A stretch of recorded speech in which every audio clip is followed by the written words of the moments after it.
on the agenda, so we've got a busy schedule. So I want us to get started.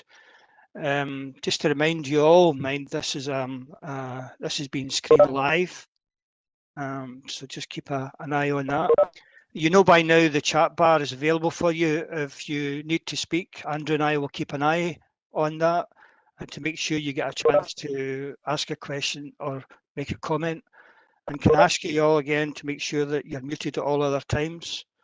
At the end of the agenda, I'll be of each agenda item. I'll be providing no any amendments. I'll be seeking agreement on the recommendations, but you know all that by now. Before we start, members, just want to, on your behalf, pass on our condolences to the family of Councillor Robert McKendrick. You know, he died recently. I need to say that Robert was a valued member of the Finance and Resource Committee, and I need to say a number of times Robert sought individual direct questions with me about finance, and I need to say that he was a good man, a very good man, in fact. So, with your permission, can I ask that we hold a minute's silence on behalf of Robert? Thank you.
Thank you, members. Thank you very much for that. To get us started, Andrew, I'm looking for apologies and a note of named substitutes, please.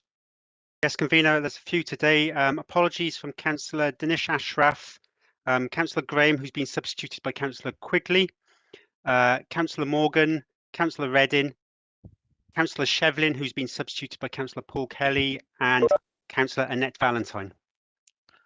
Thank you, Andrew. Members, is there any other apologies been missed from the list? She's taken an exercising, which was 6.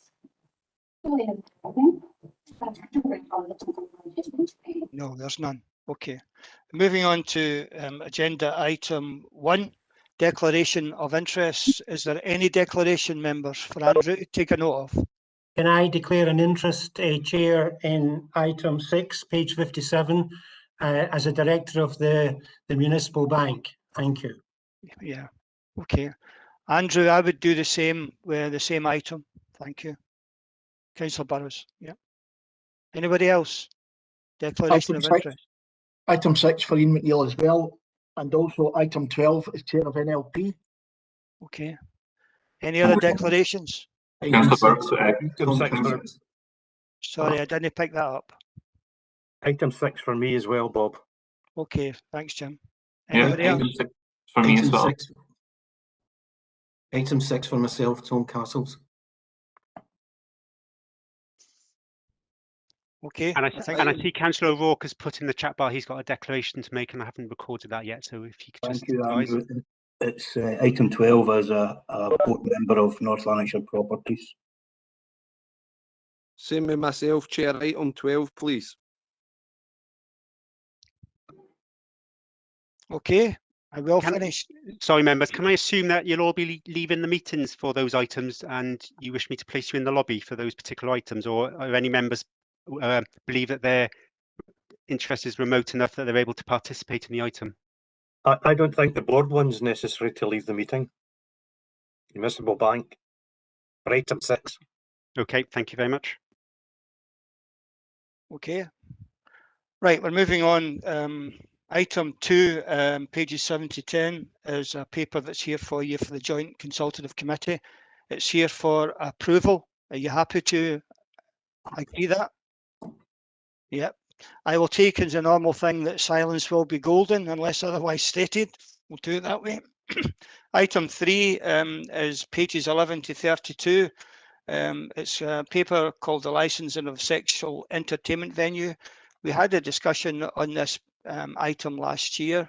We've got a discussion today, and depending on the outcome, this will be back to the committee at a following time. Archie, take it away.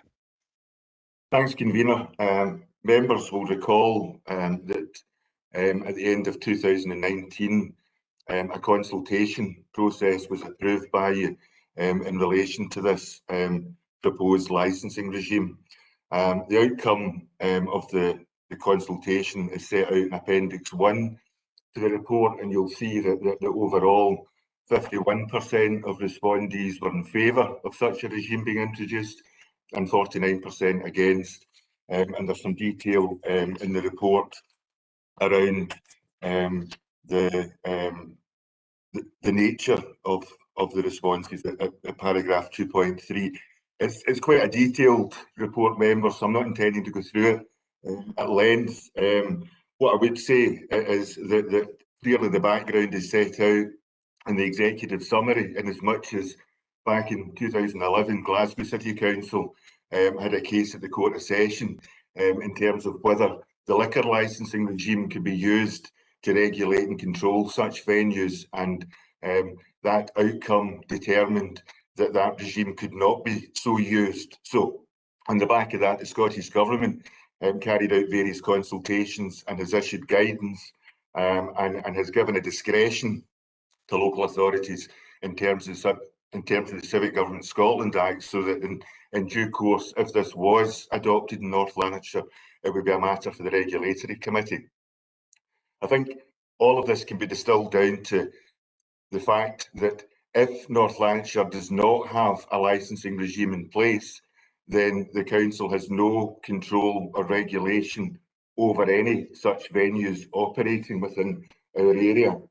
And as a consequence, both in terms of the licensing principles of public protection, but also in terms of those who might be employed in such venues, it would be very, very difficult for the Council to exert any control whatsoever. Despite what some members of the public may have assumed in terms of their response to the consultation, this isn't about the Council promoting such venues, it's about the Council ensuring that it's got that degree of control if any such venues chose to operate within our area. So far, that's not been the case, but given issues in the last year in terms of licensed premises, it's not a remote possibility that there may be some diversification in terms of business models. So it is something I think that is a real risk going forward.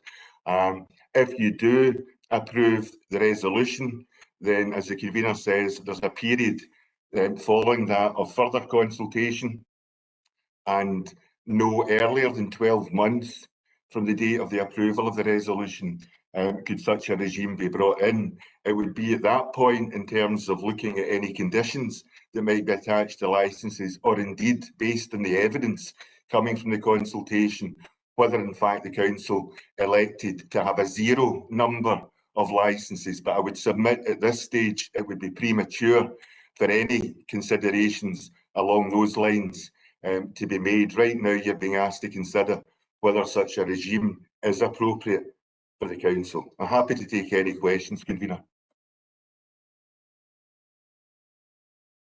I think there's a lot of detail in the report, members. It's there for your approval. William, Councillor Goldie. Thanks, Convener. It's just really to get the thoughts on, obviously, if this goes to the Regulatory Committee, there may be the fact that maybe an alcohol licence venue. So would the two run alongside each other? If a licence venue for alcohol applied for something like this, it would be the Regulatory Committee that would consider it? That's the position. So it's quite separate from the licensing for alcohol, and that goes to the kind of crux of the issue that gave rise to the Scottish Government guidance and indeed the legislation being amended. So the Civic Government Scotland Act 82 was amended, as I say, to give a discretion to local authorities to introduce this. Don't see any other questions on the chat bar, colleagues. The recommendations are on page 12. Are you happy to agree the recommendations? Yes, thank you very much. Moving on to item 4, an HR, a positive paper. Need to say that I've spoke to Fiona about this in the paper, and from what I'm picking up, the trade unions are very supportive of this paper as well. So good news moving forward, given where we are with mental health and well-being. Fiona, you want to start the paper? Thanks, convener. Yeah, this is a paper that is a refreshed and widened mental health and wellbeing strategy. Convener is right that the trade unions were very much involved in the formation of the first strategy, which you approved as a committee in 2019. Over and above that, a lot of work has been done within this strategy to connect it better with work that's already underway across NHS Lanarkshire, particularly with their mental health and wellbeing strategy, and a lot of the resources and support that's part of that strategy, and also work that's underway at a national level. So hopefully what we're now bringing forward to you is a more comprehensive and broad strategy that draws on as many resources as we can in this area, obviously given the unique challenges of the last 12 to 18 months and the impact we believe that will have had on our own staff. So I'm going to hand over to Sarah Tennant, who's just going to take you through some of the detail that's in the strategy for your approval today. Thank you. Thank you, Fiona. Thanks, convener. So as Fiona said, really the report we're hoping sets out a good news story against our own council's workforce mental health and wellbeing strategy. There is a lot of information and detail in the report, so I don't propose to go through that in detail, but really just to highlight the key points that demonstrates the progress that we've made in the last year and also sets out the priorities for the year ahead, as well as the value that our offer to the workforce has had. Our recommendations are looking really for approval to continue with our plans, which includes the broadening of work across our partners and also support from yourselves members to lead on mental health and wellbeing across your communities, obviously as you go about your own roles. In the first instance, if I could just point you to section 2.1, that really highlights the need for us to review our plans regularly, taking into account of a number of current and emerging factors. Section 2.2 to 2.4 reflects the importance of joining up our efforts, as Fiona had mentioned, across services and across partners, so that we align to Lanarkshire's mental health and wellbeing strategy and the good mental health for all vision that we have, as well as make sure plans are aligned to the plan for North Lanarkshire. It's important that we make the most of the expertise and the resources that we have effectively, so the approach sets that out, because we're all working towards a common goal at the end of the day. Section 2.5 highlights the key priorities for us as a council moving forward, and Appendix 3 really offers you transparency and visibility of the delivery plan against those priorities. Section 3 of the report really aims to highlight the usage and the uptake of our supports and resources to our staff. You'll see that encourages the use of self-management resources and approaches, particularly shows the trends throughout the pandemic as well in terms of usage and uptake. If I can point you specifically to section 3.3, I did want to draw your attention to the increased popularity of our cycle to work scheme. We have had quite a focus throughout the pandemic, obviously on outdoor activity, and we've had a 61% increase in that, with a growing interest in electric bikes as well, given our carbon plans. Section 3.4 highlights ongoing work with our financial inclusion, which I think is important to point out to you. Financial wellbeing is obviously important so that we can help our staff to make the most of their income. That was one of the recommendations following our Fairness Commission report as well. And Table 4 in that section actually brings it to life. We have a discounted shopping scheme as a benefit to staff, and we had a record average spend between October and December last year, where staff were making the most of their income and using that benefit. Section 3.6 really sets out the areas of focus for us throughout the year ahead, And section 4 references our commitment in particular to stigma-free Lanarkshire and the joined up working in that area. 4.3 in particular makes a significant commitment to building our manager capability through a new training programme which will impact around 1,200 managers across the council, and that will be delivered from May through to December so that our managers are better equipped to deal with workforce mental health and wellbeing. Section 5 really describes the work of our health and safety team to ensure that we continue to have COVID safe workplaces and support people who have changed, I guess, how they're working as well, and will continue to do that.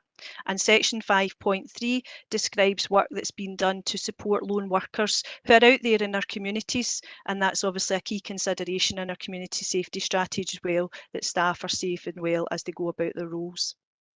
Section 7 finally really outlines ways in which we can measure our activity and the impact that it has. So over and above looking at our attendance records, you know, it's currently looking quite favourable against our investors and people commitments, and we seem to be moving in the right direction.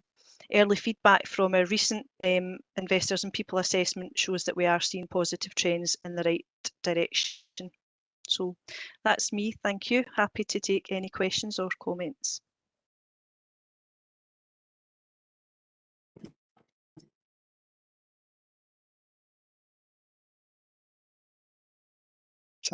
Sorry, Jordan, I was on mute there. Councillor Linden, you've got a question. Thanks so much, Convener. Two things. Firstly, welcome the report. Really interesting that section 3.5 of the report, the time for talking counselling service. I think the data makes for interesting reading against the backdrop of the lockdowns and the kind of pandemic activity. You can quite clearly see peaks in March, then again September, October, and peaking in November, December.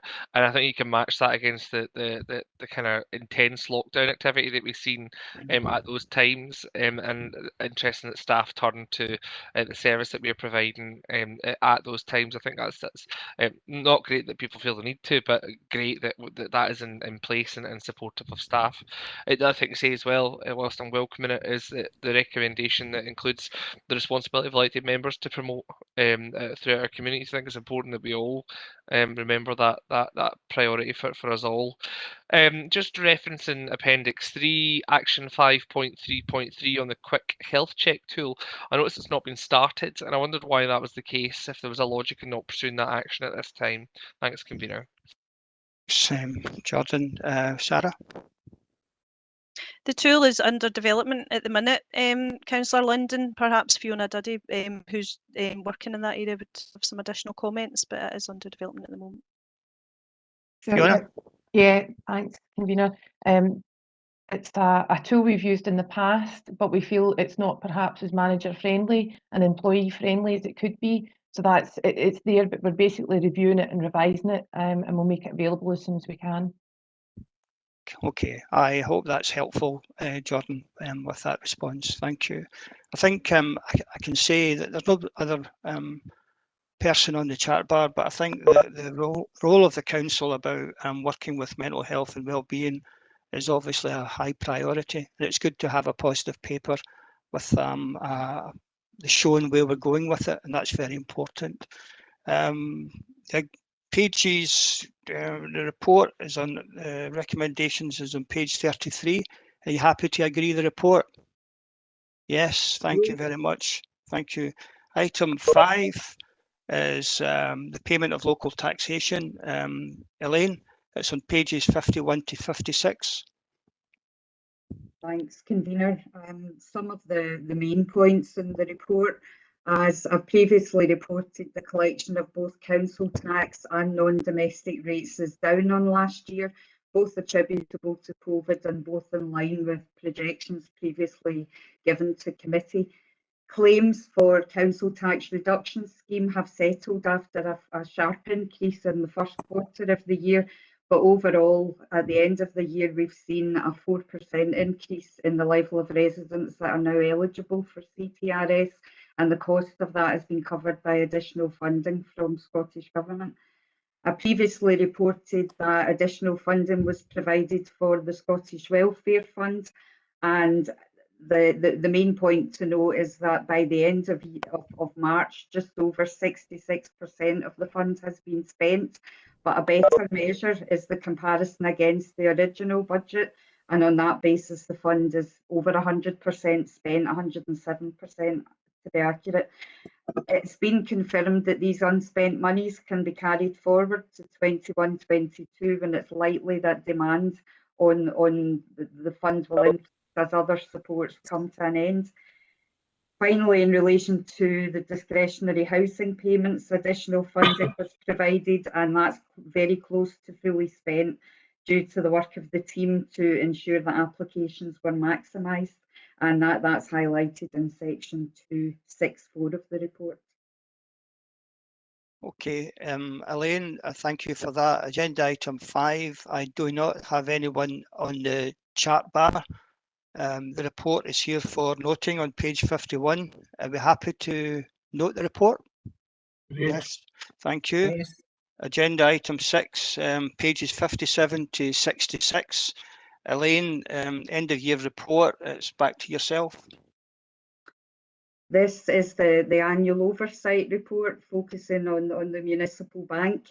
The report relates to the financial year 1920 and it reviews the bank's governance and performance based on the 1920 accounts. The main points to note as part of that are the challenges that the bank continues to face, which have no doubt been exacerbated by COVID. Section 2.10, I would draw your attention to. It gives an update on the previous review of the bank, and the findings of that review were reported to Policy and Strategy Committee in March 2020. At that time, the committee agreed to maintain banking operations, but requested that the customer numbers and deposit balances were monitored for a 12-month period with updated findings to be reported back to committee. Due to COVID, that review hasn't been possible, and it was felt that it wouldn't be representative under the circumstances. So this report notes that activity continues to be monitored and will be reported back during 22-23. The timescale of that will allow the impacts and the costs of COVID on the bank to be fully understood. So on that basis, current banking arrangements will be maintained for 21-22, subject to any restrictions. The COVID-19 impact on the bank is highlighted in sections 213 onwards. The lending relationship between the bank and the council has further deteriorated during the pandemic, and it's now costing the council to borrow from the municipal bank. At the last report to the bank board, it was estimated that the cost to the council is in the region of about 120,000 at this stage and has been monitored closely. Happy to take questions on that, convener. Okay, thank you, Elaine. Agenda item 6. The chat bar is showing no questions in the chat bar. Item 6, it's here for recommendation for noting. It's on page 57. Are you happy to agree that? Yes, thank you. Item 7 is a report about the registration performance report for 2020. There's a detailed report here with a lot of figures in here. Rather than going through the paper as such, I know you have read it all. Is there any questions from the members for agenda item 7 for Archie? Have you anybody got any questions on the report? I don't see anybody coming in on the chat bar. The recommendations is to note the content on page 67. Are we happy to do that? Apologies, Bob, I couldn't get onto the chat bar for the agenda item 7. You want to ask a question, Tom? Yes, please. Sorry, on you go. Can I ask how the registration offices are working and how they have worked? Has it been face-to-face? Apologies if that's clear in the report. I didn't follow that. Are we back to face-to-face registration, or is there is it online registration? How is it operating just now? And is there still that continuous workload increase, obviously, that has happened over COVID? And is that increasing the difficulty of staff coping with that amount of work? I appreciate it must have been very difficult and very stressful over COVID? Just those two questions, one about the actual workload and one how the registration office is processing the registrations. Go ahead, Archie. Thanks, Convener. I think the questions are linked, Councillor Castles. From the first lockdown last March, the staff have continued to operate within the 3 offices, have gone into their work every day, and for the period that's set out in the report from whatever date, March, 17th of March, I think from memory, or 23rd of March, until the 29th of June. For that period, it was death registrations getting done remotely. So funeral directors or GPs or hospitals were passing the information through online to the staff, and the staff were working in the offices on that. From the 29th of June, the Scottish Government, through National Records of Scotland, which governs registration nationally, allowed the reintroduction of birth registrations, and these have been done since then on an appointment-only basis, and as much of the work is done online as is possible. But obviously, at the key moment when signatures are required, there needs to be face-to-face contact. So risk assessments were carried out in conjunction with our colleagues in health and safety on all the offices, and unions involved in terms of any issues around whether they were safe enough, and all of that was satisfactory. In terms of the workload for the staff, you're absolutely right. The staff have been working flat out because of the kind of staggered nature of the reintroduction of certain activities, and I'm thinking here about weddings in particular, and changes in the rules depending where we were with COVID on the numbers allowed for weddings and for other ceremonies. Then there have been huge backlogs. I mean, there was a huge backlog in terms of birth registrations, as you would expect, in the period up to the 29th of June, and then throughout the remaining period, there have been backlogs that have developed in terms of ceremonies. So yes, staff working flat out, and we're doing our best to deal with that. Unfortunately, registration requires qualifications, so it's not something where we can go to an agency or a pool or bring in temporary staff to cover because of the nature of the work. Does that answer your questions? It does indeed. Could I ask just a supplementary, and this is a bit of supposition here, is in the short and long term, is it viewed that this will continue, or I know it's a very difficult one because we're not in charge of the circumstances, is it seen that the backlogs will be dealt with in the long term and things might settle back to what you might call a normal level of registrations, or is that too difficult to foresee?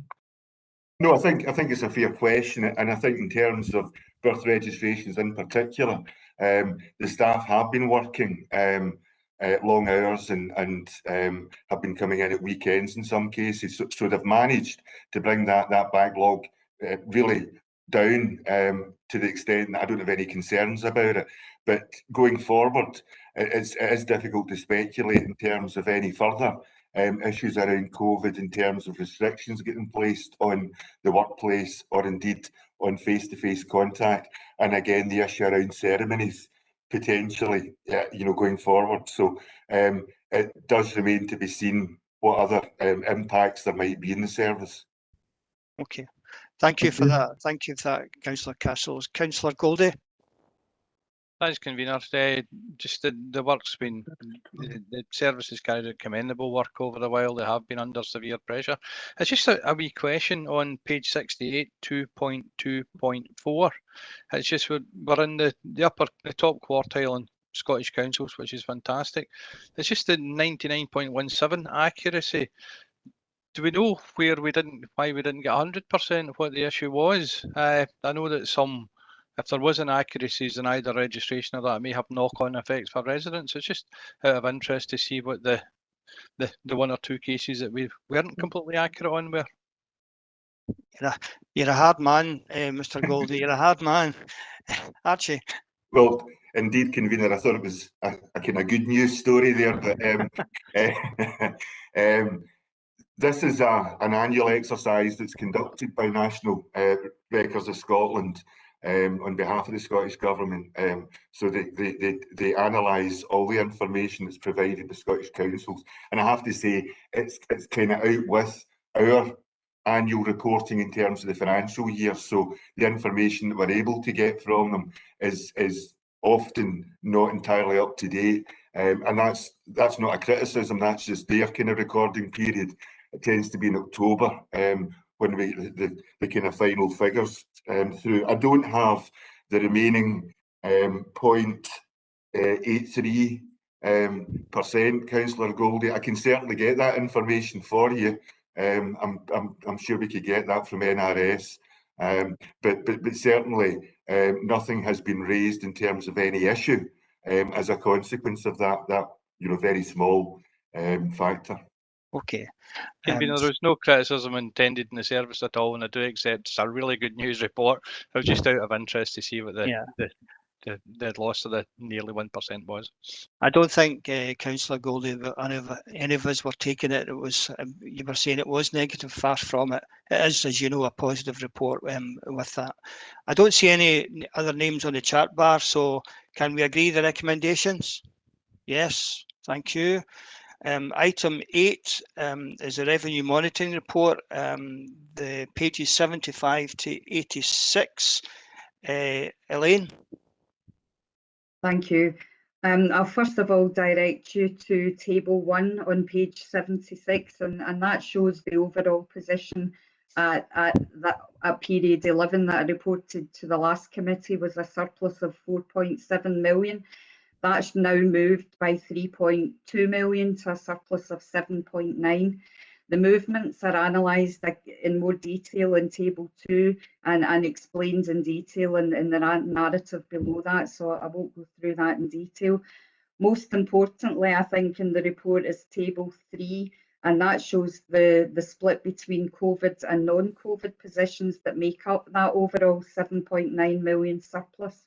So you'll see from that the gross cost of COVID is 52.495 million. After we account for the available funding to offset that, we're left with surplus funding of 27.969 million, which will be carried forward for COVID purposes into 21-22. 17.1 of that is directed for specific purposes related to COVID. 4.3 roughly has already been accounted for as part of early forecasts, so that leaves 6.523 million in flexible funding that will be carried forward to 21-22. On the non-COVID side, management action has delivered a saving of just over 14 million. 12.6 of that will be earmarked for the Change Management Fund to meet the costs of future loan savings, and that leaves a surplus of 1.4 million on the general fund surplus.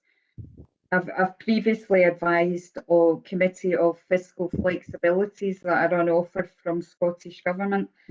These have not been fully resolved with Scottish Government yet, but as the report shows, there's no requirement to make use of the fiscal flexibilities to close off the 2021 position. And that's mainly because of the additional funding that's been made available. A lot of that is in relation to 21-22, but it can be used to cover off the accounts in the 2021 financial year. The fiscal flexibilities, once they're fully clarified, will still be available in 21-22 if we require them. Finally, the report highlights approved savings. We're on track to deliver 81% of these, and again, the details are in the report. Thank you, Elaine. A different type of report this year, colleagues, because of the link with COVID. Normally would never be in the revenue monitoring report, but it does make a difference on the report. It's a very detailed report. I've got Councillor Castles. Thanks, Chair. Thanks, Chair. Just a couple of questions. First one is on page 75, and it's the issue of the freeze on recruitment. Obviously, because of the COVID, is that expected to continue, or through maybe reasons of choice we can continue recruitment, or will eventually because of personnel moving, we will have to continue recruitment. How long is that foreseen to continue? And the second one is on page 76. It mentions the monies. If I can find it, the monies given for ring-fenced grants. I take it these are Scottish Government ring-fenced areas. Is the money given, was it for new projects or was it for ring-fenced projects that were already in operation? Thanks. Elaine? Well, first of all, Councillor Castles, the recruitment freeze is still in place, although the Workforce Changes Group meets regularly to look at requests for recruitment. It's acknowledged that the recruitment freeze has been in place for a long time, and there are impacts on council services as a result of that. So I think it's fair to say that focus will continue on recruitment freeze where possible, but considered on a case-by-case basis. Management are keen, particularly when we move into next financial year and there's still a large degree of uncertainty around COVID and funding, that we do still need to keep a focus on recruitment freeze where possible. In relation to your question on ring-fenced grants, there's a mixture. I can provide detail if that's requested. A mixture of new projects and ongoing projects. The biggest one potentially being the 1140 programme. So Scottish Government provided further ring-fenced money to continue with that rollout. I hope that answers your question. You okay with that, Tom? Thank you. I don't see any other names in the chat bar for agenda item 8. The recommendations are on page 75. Are you happy to agree those recommendations? Yes, I'm getting a thumbs up. Thank you. Agenda item 9. Again, it's Elaine. It's a revenue budget monitoring report for the Chief Execs and Corporate Services. Elaine, and they're on page 87 to 98. Elaine? The position specifically in relation to Chief Exec Services, a deficit of 2.4 million, and that includes net additional costs of COVID of 3.8 million been incurred by the service. There's a movement of 2 million since my last report at period 11, and that's almost entirely down to under recovery of income in relation to the volume discount from the MERS contract. This volume discount is income paid by MERS in relation to turnover or volume of work on the contract, and given that works were largely stood down through the lockdown period, the volume discount is not applicable under the defined services agreement. However, that's not to say that there won't be income due back to the council in some other form, and that will be pursued during 21-22. Savings for Chief Executive's division, 52% of savings are on target to be achieved, and that amounts to a shortfall of savings of just over 1 million. And as I've previously reported to committee, that's down to delays in the digital NL programme as their focus turned to COVID response and recovery. Okay, Elaine, thank you. Agenda item 9. I don't see any names in the chat bar, colleagues. Can we agree to note the recommendations on page 87? Are you happy to do that? Yep. Okay. Thank you very much. Agenda item 10. It's on page 99 to 106. Sorry. Again, it's back to Elaine. Capital Programme Monitoring Report.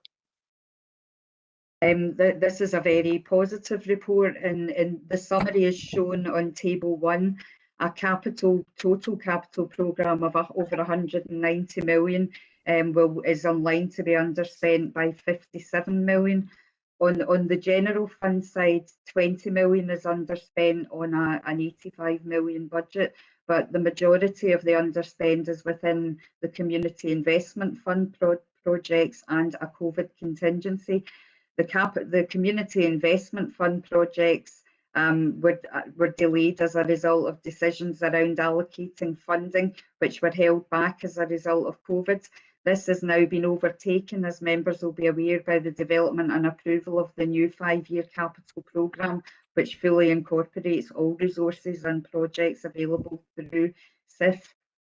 The COVID contingency was set aside at a level of 6 million, and there's an underspend on that, but that's obviously good news. It was established mainly for essential COVID-related works that may be required and contractor penalties.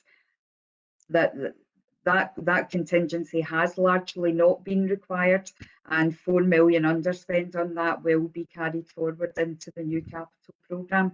I think the reason I think this is a very positive report is once we strip out these two exceptional items, services have delivered on 95% of the current capital programme, and that's obviously a huge achievement given the year that we've had. HRA is forecasting a 37 million underspend against 68 million budget due to issues with Scottish Water and COVID impacts, but that is fully reported to the other committee. Thank you. Thank you, Elaine. A detailed report, and as Elaine is saying, it's quite a positive report, very much so. There's nobody in the chat bar for agenda item 10. The recommendations are for noting, and they're on page 99. Are you happy to agree? Agreed. Thank you very much. Agenda item 11, we're back to Elaine again. Elaine, it's pages 107 to 116. It's your Treasury Management Monitoring Report. It's for the quarter ending the 31st of March. Elaine? So this is a standard monitoring report, and only two items I would draw particularly to your attention. First of all, Scottish Government made funding announcements late in February. I highlighted in a previous agenda item that funding was provided early in relation to 21-22, and as a result of that, we've got higher than normal cash balances being held at the end of the year, as the council had already undertaken borrowing decisions, and the additional funding from Scottish Government came through very late. The second point that I would note is that there are Treasury Management savings of 2 million projected, and that's over and above the 4 million that was agreed in the February 2020 budget, and again over and above the 10 million saving that we've agreed for the budget for 21-22. So again, positive. Thank you, Elaine. Again, it is a positive report, and given the levels of savings that comes out of the Treasury Management, very important cog within the system, Elaine. Agenda item 11, I do not see any names in the chat bar, so I'm moving to the recommendations for noting on page 107. Are you happy to agree those, members? Yes, thank you. Moving away from finance to a degree, we're going now to agenda item 12, pages 117 to 132. And this is about North Lanarkshire Properties, the final financial performance up to the 8th of January. And it's Ian Martin. Ian, do you want to come in? Thank you, Convener. This report provides committee with a 6-monthly update in relation to the performance of North Lanarkshire Properties.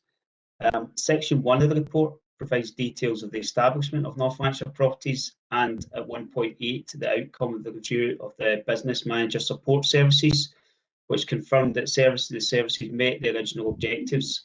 The Management Committee at its meeting the 11th of February this year agreed to extend the services up to the 31st of March 2024 with appropriate review mechanisms being in place.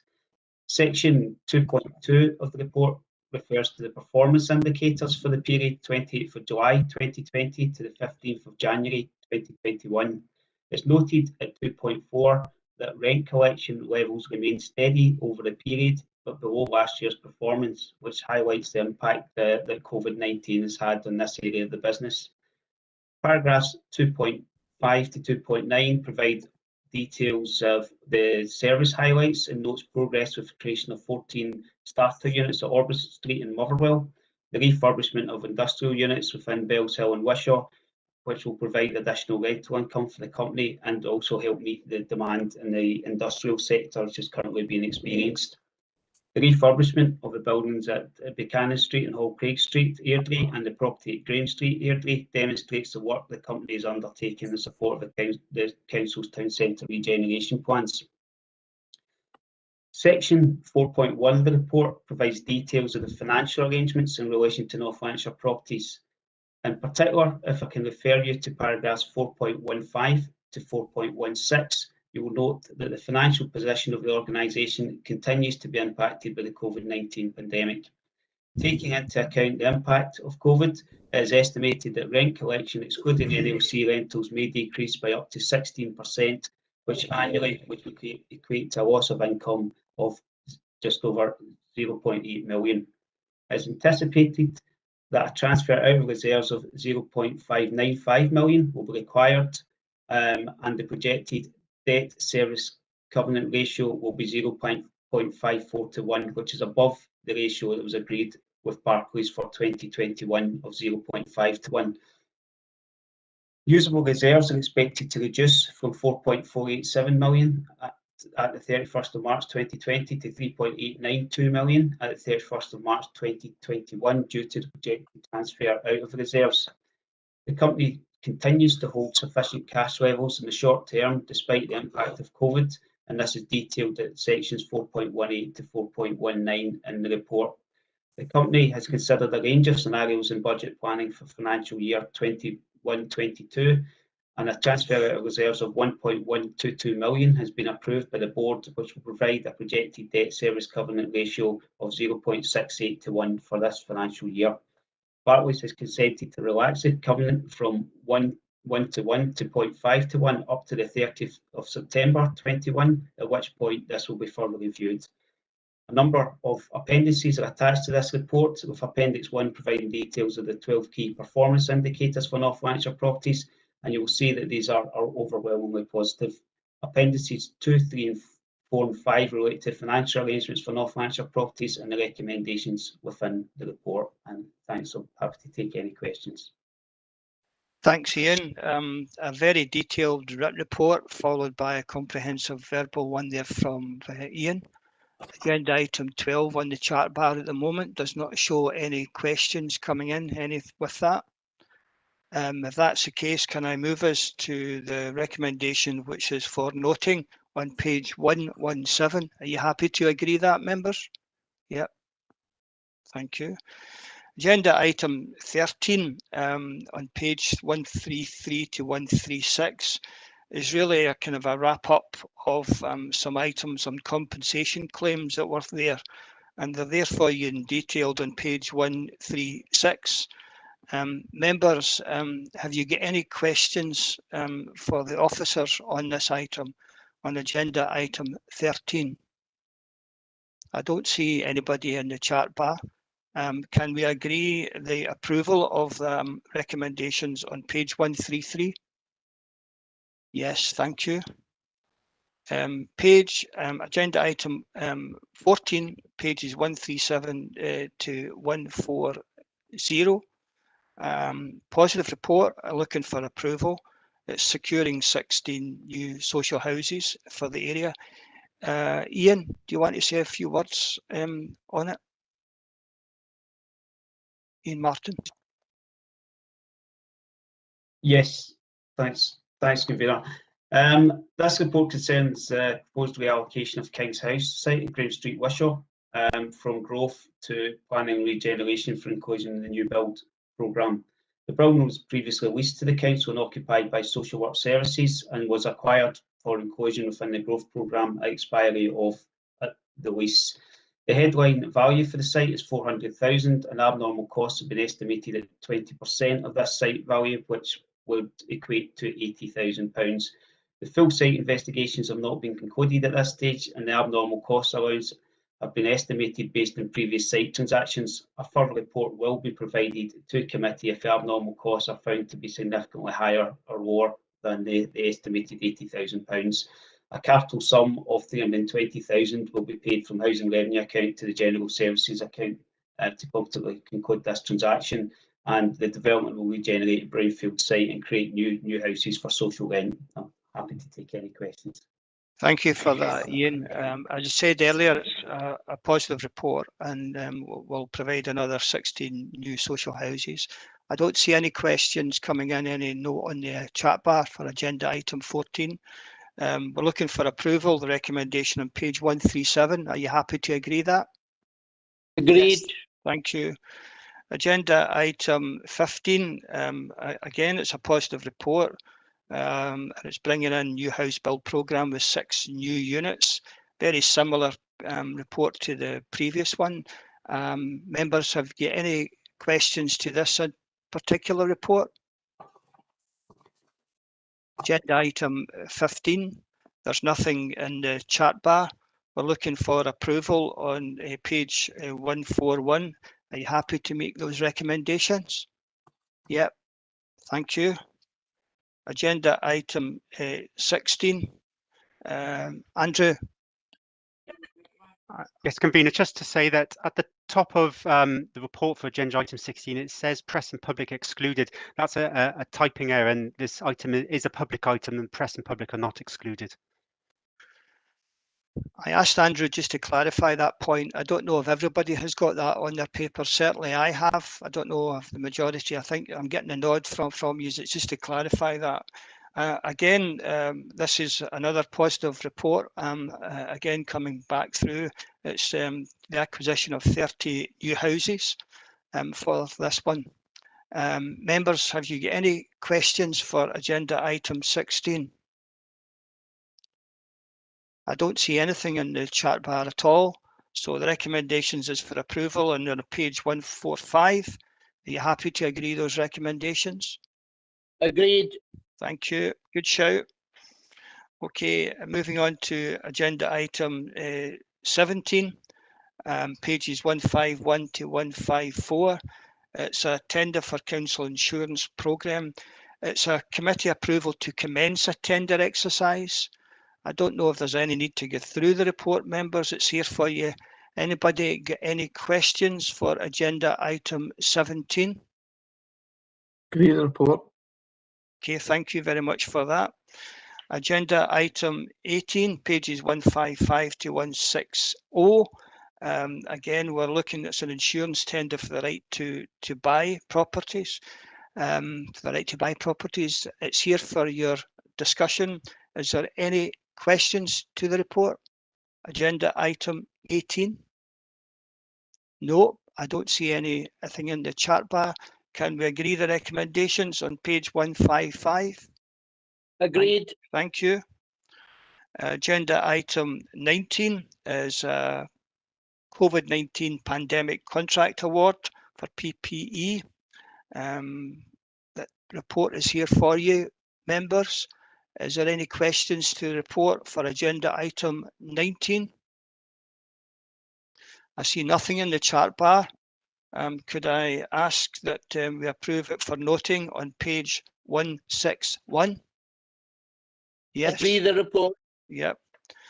Agenda item 20 is contracts with variations. They're on pages 169 to 174.